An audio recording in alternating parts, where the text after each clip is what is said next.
Dan kalau kita bicara tentang permintaan maaf, ini permintaan maaf yang sudah tanda petik dirancang dengan baik karena memang bukan langsung dia bicara secara apa ya istilahnya tiba-tiba gitu ya dari hatinya. Karena nada-nada kemudian cara dia mengucapkan itu sangat tertata dan cukup lugas seperti bisa jadi kalau memang Irjen Sambo ini memang orangnya lugas, tegas seperti itu. Tapi yang dibicarakan di sini adalah sebuah peristiwa yang melibatkan hilangnya nyawa seseorang dan seseorang ini bukan orang jauh. Orang ini adalah orang yang sangat dekat dan bisa jadi buat keluarganya mereka sudah selama ini mungkin dianggap anak bahkan. Pakar mikroekspresi Kirdi Putra mengungkapkan artis ekspresi Irjen Verdi Sambo yang pertama kali muncul di publik untuk meminta maaf. Diketahui usai anak buahnya Baradae ditetapkan sebagai tersangka kasus tewasnya Brigadir J, Kadif Propam nonaktif Irjen Verdi Sambo akhirnya muncul ke publik pada Kamis, tanggal 4 Agustus tahun 2022.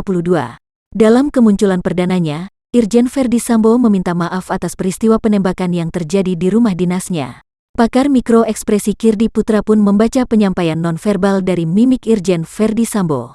Menurut Kirdi Putra, ekspresi Irjen Verdi Sambo dari hidung ke atas yang tidak tertutup masker nyaris datar dan tanpa ekspresi.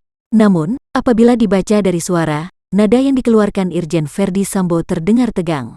Sementara, apabila mendengar kata-kata permintaan maaf yang dilontarkan Verdi Sambo, Kirdi Putra curiga bahwa permintaan maaf itu sudah disusun sebelumnya. Artinya permintaan maaf tersebut dirancang dan bukan dari hati Verdi Sambo yang terdalam.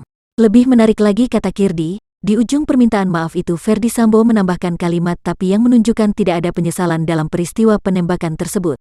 Sehingga Kirdi menduga bahwa permintaan maaf tersebut hanyalah bentuk formalitas untuk meredam emosi masyarakat.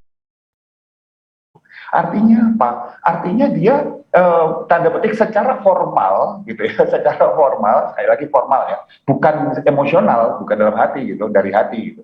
Meminta maaf dan menyatakan bela sungkawa kepada institusi gitu ya, kepada keluarga, tetapi ini tidak ini benar-benar hanya disampaikan dalam acuan memang karena dia harus melakukan seperti itu supaya masyarakat tidak lagi gundah gulana istilahnya gitu.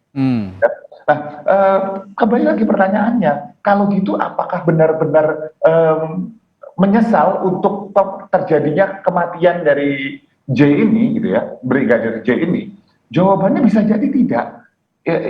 Yang membuat khawatir berikutnya yang dari istilah ini adalah, loh, kalau di antara mereka sendiri, di antara teman-teman kepolisian sendiri aja bisa seperti itu, gimana dengan masyarakat sipil?